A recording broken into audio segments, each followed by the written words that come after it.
Hello and welcome to the Unqualified Film Bros podcast. We could have had a text-to-speech say this. It would have been in theme with this week's film, but we didn't because I'm lazy and didn't actually bother looking it up. You know, that's just how it goes. That's just how we roll Well done. here at the Unqualified Film Bros podcast. Yeah, yeah. You guys George, speak for all of uh, us. today we are not talking about Madam Web. We're talking about one of my favorite films of all time.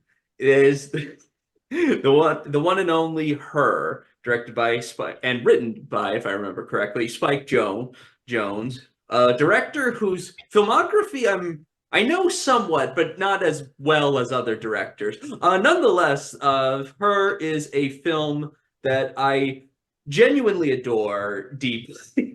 Deeply. I feel it is emotionally moving and all that. But before I go on praising this film for 20 minutes straight, let's first get other opinions. Ben, what do you think Back- of? I'm just looking at George's face is like sheer terror. Well, it was. Now he's smiling, but Mhm. just You make immense. me smile, Ben. Honestly, I like this movie. It's always been one. First of all, I'm a big rom-com hater, so I'm already biased against them. I will say, don't consider this a rom-com, but it probably It's is. not. It's a it's a It's rom-com. it Wait, is wait. it's science fiction first and foremost. Hell no, it's a rom-com You versus. can call it a a romantic sci-fi film, but it's like, I mean, Declan's right. Declan's right. I think it's pretty comedic. I It mean, has lighthearted moments, but yeah. it's pretty it's like, melancholy too. Hmm. well, it can be both, but True. um, it hits the same. I'm pretty sure it is classified as a science fiction romantic Mhm. comedy. But On regardless, on Wikipedia, I got the Wikipedia page up right now. Science fiction romantic drama. Let's that go. drama. Shit. Let's go. Yep. I still find it kind of like it's just such a strange movie. It's the thing. Mhm. I Mhm. mean, you got like Chris Pratt in there as the ultimate fuck boy. Yeah. He's playing the same character he plays in everything. Yeah, Yeah. it's just the video game where it's like you failed your children. You know? Yeah. There are some ridiculous moments combined with the fact that it is taking it's kind of like disconnecting, the melancholy moments. There are the melancholy moments, but they're not as strong because it's like tempered by the OS system being Mhm. romantic interest in the movie, and then Mhm. you get the divorced his ex-wife, but Mhm. she sort of serves the currently, the start of relationship, and then they grow, and then they end the relationship, sort of showing what happened, why these people got divorced. Mhm. Um, so I do like it, but I always find it hard to get into it because it's hell weird. Um, Mhm. every time I get to the sex scene, I burst out laughing. I know it's supposed to be really emotional, but I can't help it with the computer Scarlett Johansson like screaming, "You're inside me!"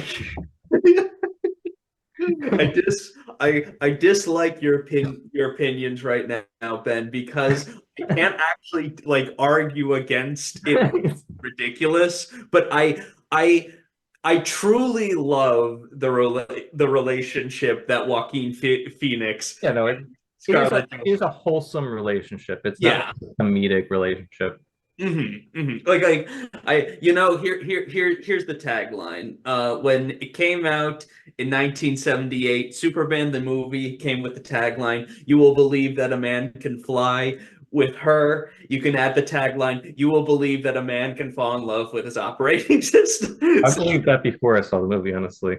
valid, People valid. fall in love with their cars. Have you seen My Strange?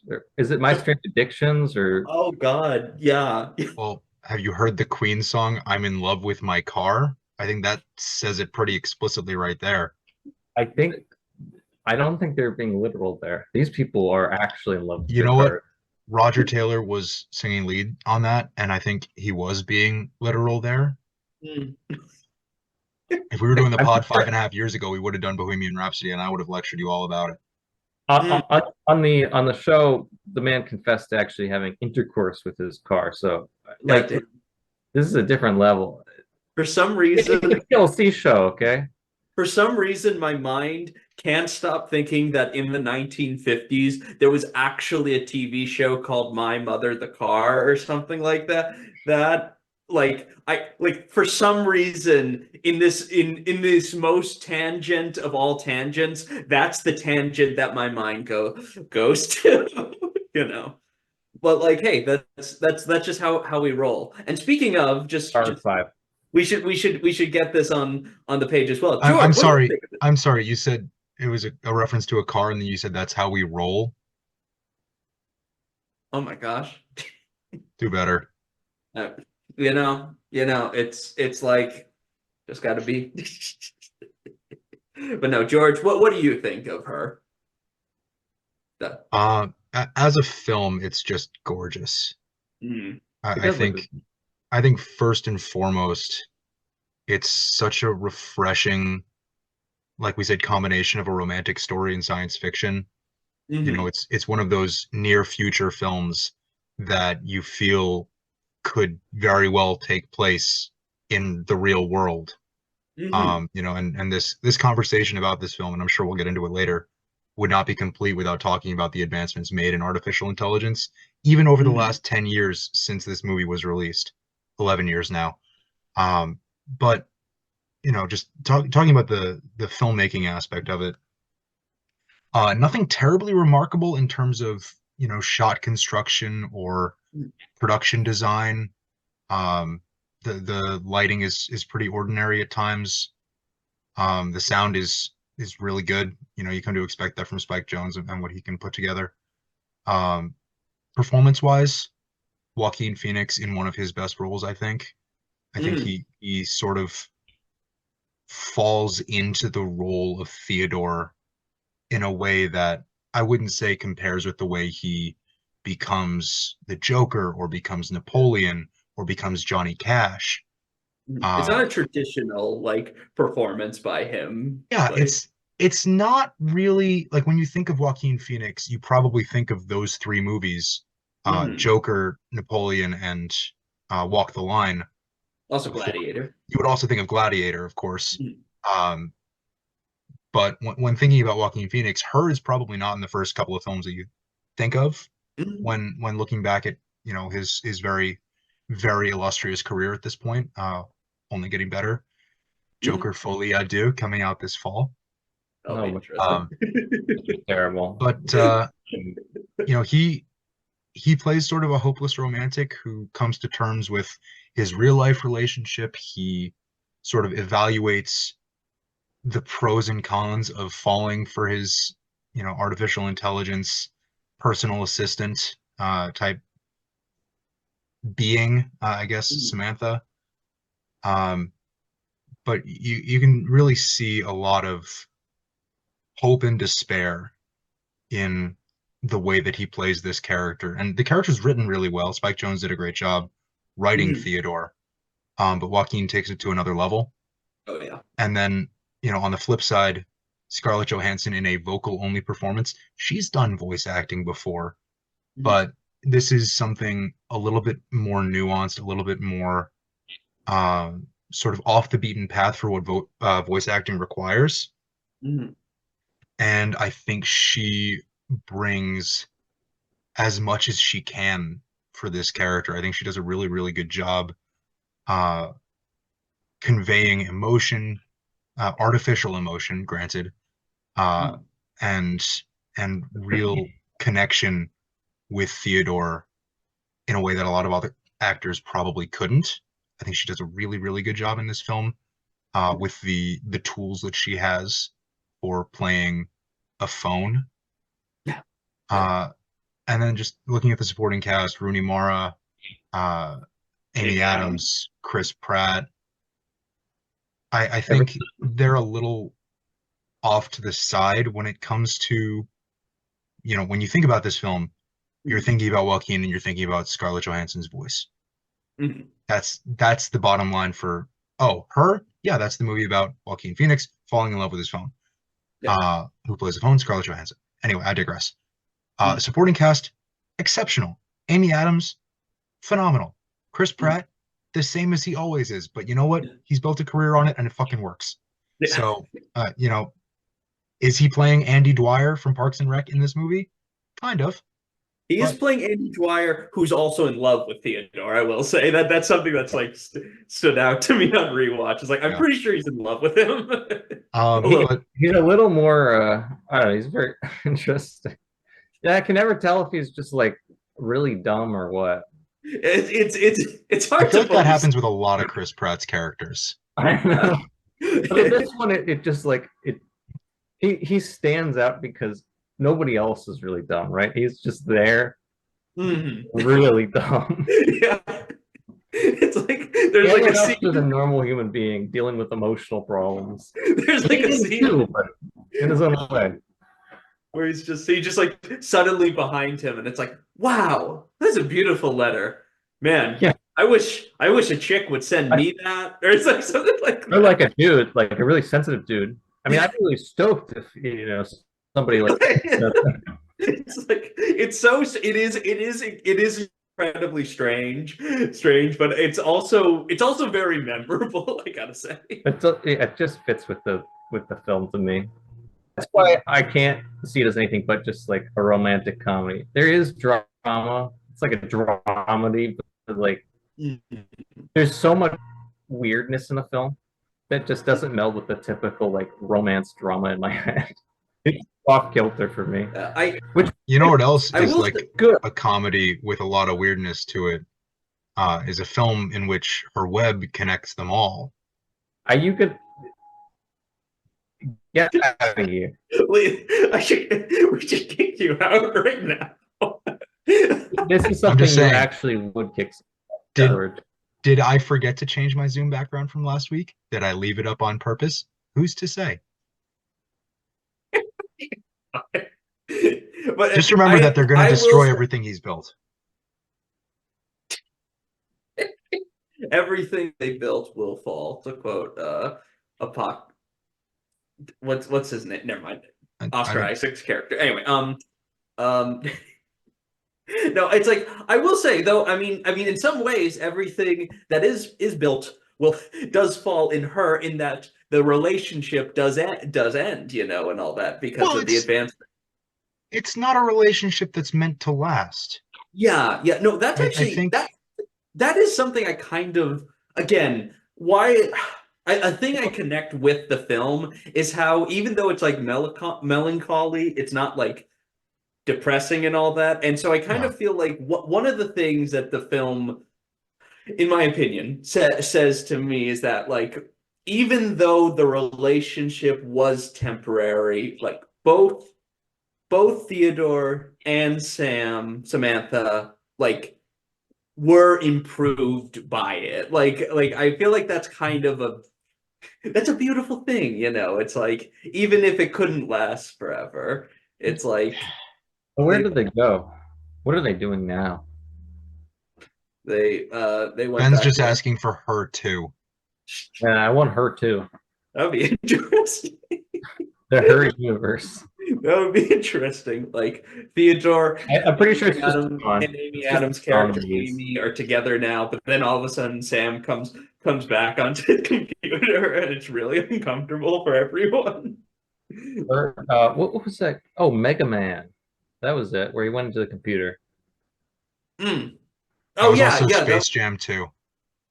Okay, it was, yeah. we don't. That movie's been acted. Yeah. If only we had Space started the pod Jam like came out, but 3 months not earlier, we Coyote could have talked versus about it. Acme. Yeah, I think, just going back to the idea that this relationship is doomed to fail from its start, and the idea that both Theodore and Samantha are improved by the relationship. Mhm. Um, I think, what Doomed we to fail see. is describe it. Well, we know that Mm. even in the suspension of disbelief, quasi futuristic, near future, whatever you want to call it, world of this film, it's not common practice to be romantically involved, intimately involved with artificial intelligence, True. especially when that artificial intelligence is largely handheld device based. Uh, so I think that's what Theodore sort of dwells on and dreads a little bit at the beginning of the film, at the beginning of the relationship. And then he comes to sort of accept what the situation is for what it is. Mhm. And then, you know, when, the whole idea of the AI is being turned off, it's going away, and Theodore having to move on in the real world with a real person. Mhm. Yes, Declan, I agree that uh, the relationship that we see over the course of the film creates that room for growth for Theodore. Um, I don't, and maybe you can explain your thought process behind this, but what growth do you see for Samantha as an artificial intelligence, as a program? Well, Can I step in here? okay. Please. Mhm. I never really viewed this as an actual like relationship. It's such a weird film. Like, I think it's more of a proxy of like expression of relationships It's a because situationship, got it. no, like it's an expression of the feelings of being in a relationship more than a relation. It's a I don't Mhm. know, like it exists. But if you think about it, Mhm. the AI goes through all of the things that you, like I said, you they probably went through until the divorce. You grow attached, you grow together, and then you grow apart. Um, and there's the moment where he has dinner with what's her name, Catherine, and that it's going well, and then he mentions, oh yeah, I'm seeing Samantha, yeah, she's in OS, and then she like freaks out, she's like, you can't handle this. Um, and then you juxtapose that with the woman that he ends up at the end with. I forget her name. Amy Adams' character. Amy. Her name is Amy. Amy. Oh yeah, Yeah, I know. yeah. Amy and Charles. All right. Well, anyway, she's also in love with an OS, Mhm. and they bond over that. If you notice, the only person that really does not approve of the OS relationship is his ex-wife. Yeah, He yeah. tells Chris Pratt, and he's like, "Oh, cool. Should we go to a Catalina?" Like I will say I do think it's a matter of interpretation. I would say that how I I believe Samantha when she says that the relationship she has with Theodore at the beginning of the film causes her to realize her own emotions, her own like desires for wants and all that. I do not I think that that is real. It's not just artificial intelligence Oh yeah. No, replicating. I mean when I say that, I mean like the movie happens. It's just how you analyze it, I guess. Like Yeah. clearly we're in a relationship in the movie. Uh, Mhm. and yeah, I think it is meant to be like that she sort of grows out of him. Like he says, we help each other grow, we influence each other. So Mhm. it's the idea that, sometimes in relationships, you influence someone to become a better person, to become a more complete person, and that ends up driving them away. Like Mhm. she keeps talking, she feels bad because she has no body.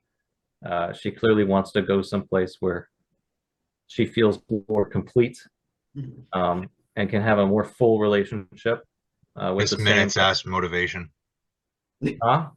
Miss Minutes ass motivation. Well, in the same way that like Theodore is also hesitant because she's not she's there, but she's not. There's a distance there. Mhm. Um, and it's just because like you could analyze it as two people being different. Yeah. They're in different situations where it's very clear they cannot be together. I think it's a good visual representation of two people who love each other but just don't work. Mhm. Mhm. It's essentially what their relationship was. And this is Spike Jonze and Sophia Coppola's relationship. Oh, is it? I didn't know Spike You Jones didn't had a. know this? I was, I did not know that he had a relationship with Sophia Coppola. That's yeah, yeah. So her is it's a two-parter. So her is the second part. It's Spike Jonze's I don't know, semi-autobiographical on his feelings of their breakup, or if mm. they're married or just long-term like relationship. But the other one is Lost in Translation, Sophia Coppola, Oh, which which, oh. is a tremendous film. Mhm. and also funny enough, Scarlett Johansson is in both of them. I haven't had the She plays the pleasure to same see. character in both. Yeah, but they are both about their marriage or influence. It's not like that's what Interesting. happened, but it's Uh-huh. the emotions displayed on the screen. The relationship between Theodore and his ex-wife is I feel like that's like it's conveyed like visually, like so much of it is visual rather than like directly spoken about. It's it's so open. I mean, not open to interpretation. It's like you sort of have to analyze it to get the full context. So now it's like, okay, now that I know that the other side is sort of shown in Lost in Translation, that's very interesting to learn. I Yeah, I will say, I yeah. wasn't aware of the connection between the two films. Mhm. And just not really the connection between the two films, but the connected backstory behind the making of the two films. So I think it's time for a rewatch of Lost in Translation to sort of put the pieces together. Mhm. Yeah, there are definitely some shots that are literally mirrored. There's one where um, people's heads are on a window, and it's literally like the opposite way for both films. Oh, that's cool. Oh, that's cool. Yeah, yeah. I will say I just another thing I gotta praise. I'm sort of surprised more films though. Like I like that shot you're talking about, like him leaning on the window is so beautiful. I'm surprised more films haven't done the like red hue aesthetic that this film has, like the like warm colors to sort of like I think add to people like have. It just depends. Like one of the most vibrant movies I've seen in a while is Midsummer, um, and that's extremely colorful. that is It true. even has hip like what do you call it? Like hallucination. Though It could be like that- hallucinating. that's more of an ironic contrast between the bright colors of the But yeah, I mean, or people do use them, but oh sometimes yeah. it No, can no, it can be over. mhm, It can be a lot. I think it works well here because you're really taking in, you know, mhm, it's a very I won't say slow film, but mhm, it's meant to absorb the visuals, the cinematography, the shots, sort of experience these moments like they would be experiencing them, on the beach, mhm, things like that. mhm. Um, I will say it's not just color, but like the use of this like color palette for science fiction, I feel like even Yeah, uh, that's not necessarily traditional. I agree. yeah, I mean it's super unique and I love it, but I also feel like I think more films should like copy off of it a little bit, or Well, well, I don't know if copy is the right, maybe emulate. yeah, that's a better, like I feel like it's I again, even though it's melancholy, the warmth from the image I feel like is another thing that like It's a good I just contrast.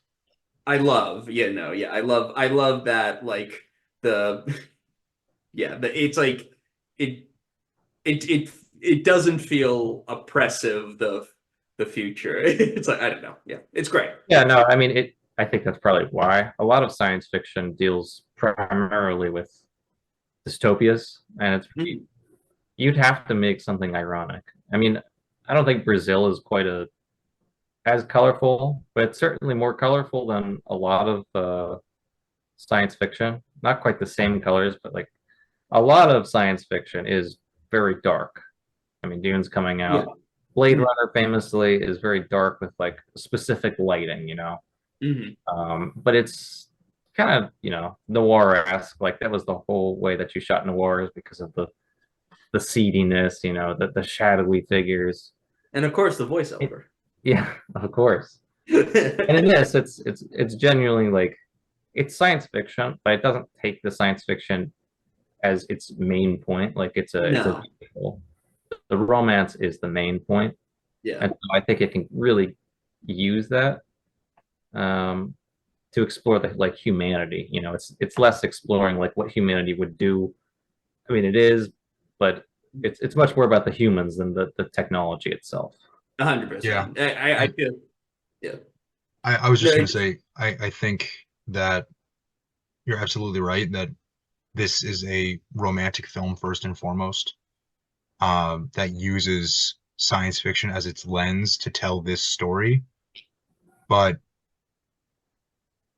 yeah, it really it serves as a commentary on, I don't want to say the human condition because I believe that phrase is overused, but it is a commentary on humanity and interpersonal relationships, uh, through a very unique lens that tells a pretty common relationship story in an uncommon way.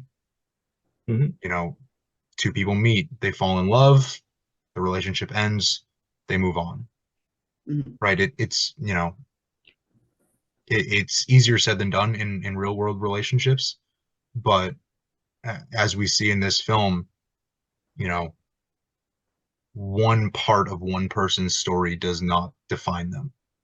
Mhm. And I think what we see, especially at the end from Theodore, when he sort of makes this connection with Amy, or sort of furthers his connection with Amy, rather, is showing that, you know, Samantha is one step on his journey, Mhm. but, you know, his story is not fully written.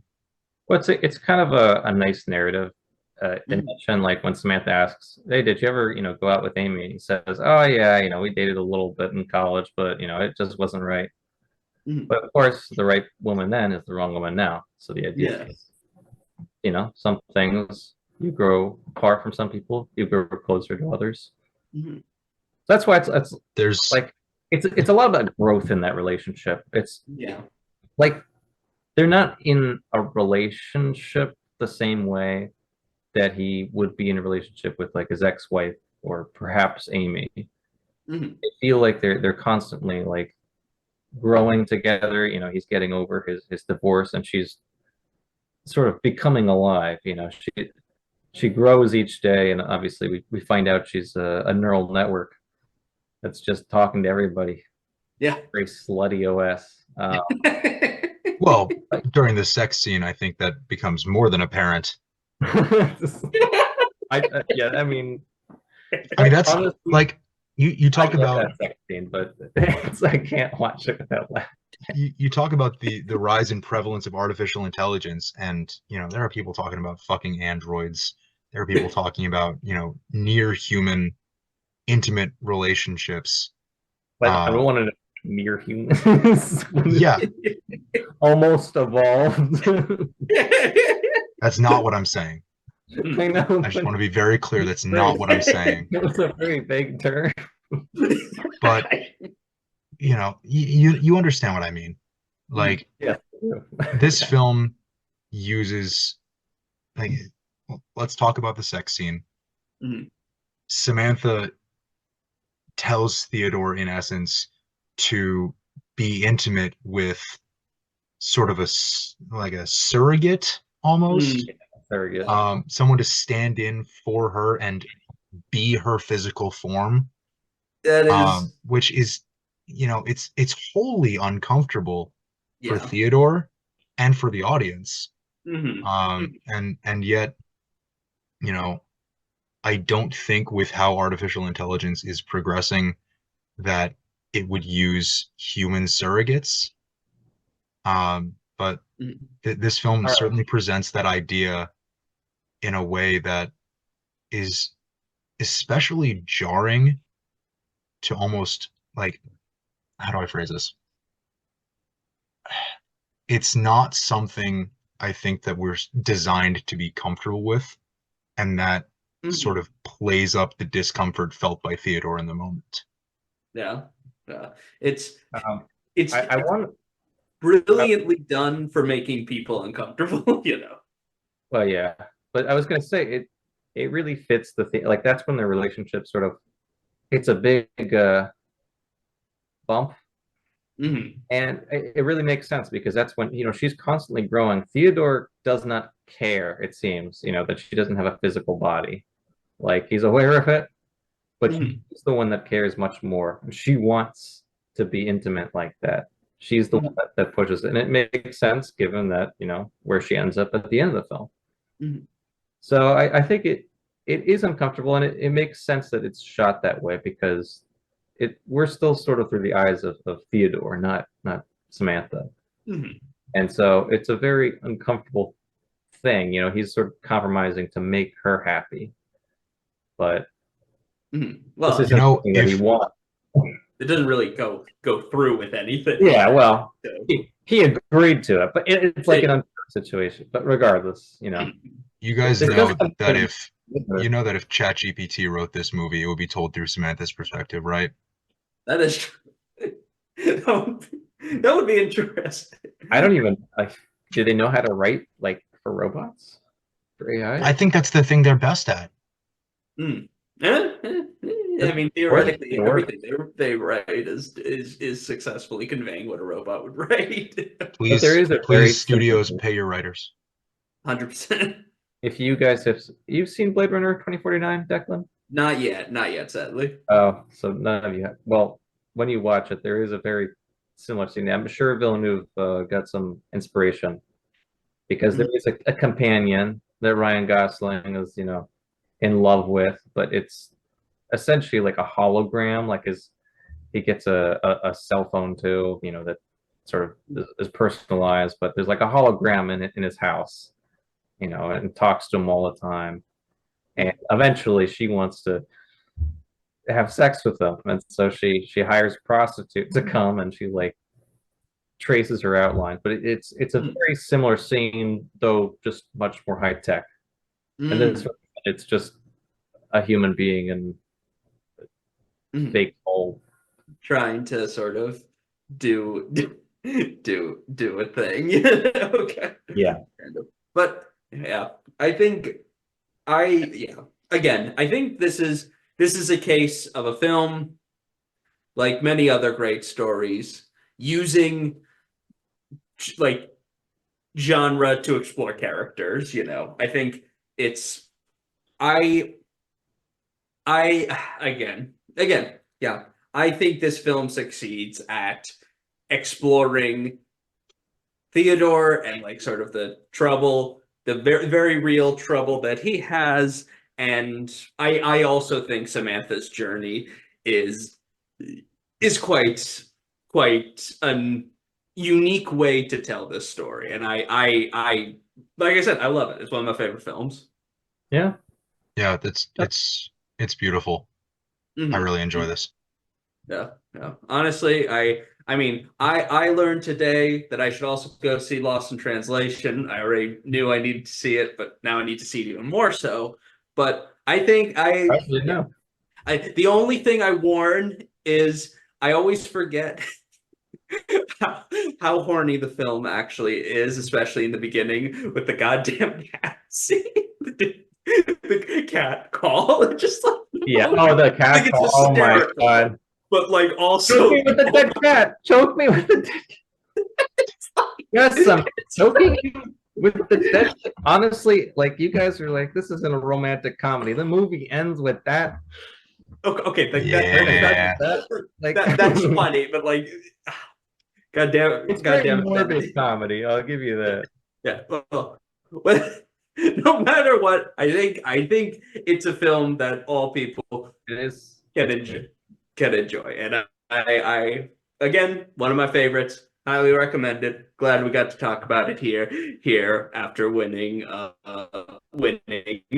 funky film It's films. like wholesome science fiction romance Yeah. stories like this. You guys are gonna love The Lobster. Is that wholesome though? No, it's a little. That's I mean, that's No, it's Yorgos, not right? wholesome at all. Huh? That's Yorgos. oh yes, it is. Yeah, it is. Rose Mm. Lantham. Yeah, I can't it's a recommend comedy, the but it's very depressing.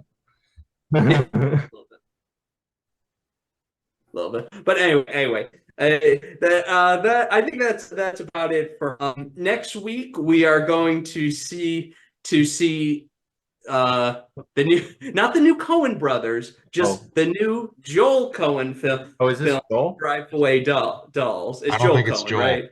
I think it's Ethan. I think it's Ethan. Is it Ethan? Oh It's God, that's Ethan. just Oh, it's very Ethan. embarrassing on my part. One of what the Coen brother. Yeah, Coen brother. Yeah. New film, Drive Away Dolls, and you'll also see our Oscar prediction. So that'll be fun as well. So stay tuned for both of those coming up shortly. Sweep the whole thing, even the ones he wasn't nominated for. Just everything. Everything. Everything goes to Mr. Holdover. First, We will always. It's Professor Holdover, Ben. sorry. Professor Holdover's Wonder Emporium. No, God. Anyway. This has been another episode of the Unqualified Film Bros podcast, and I just need to wrap it up after that. So, yep. Till next time. Good night, everyone. Good night. Night.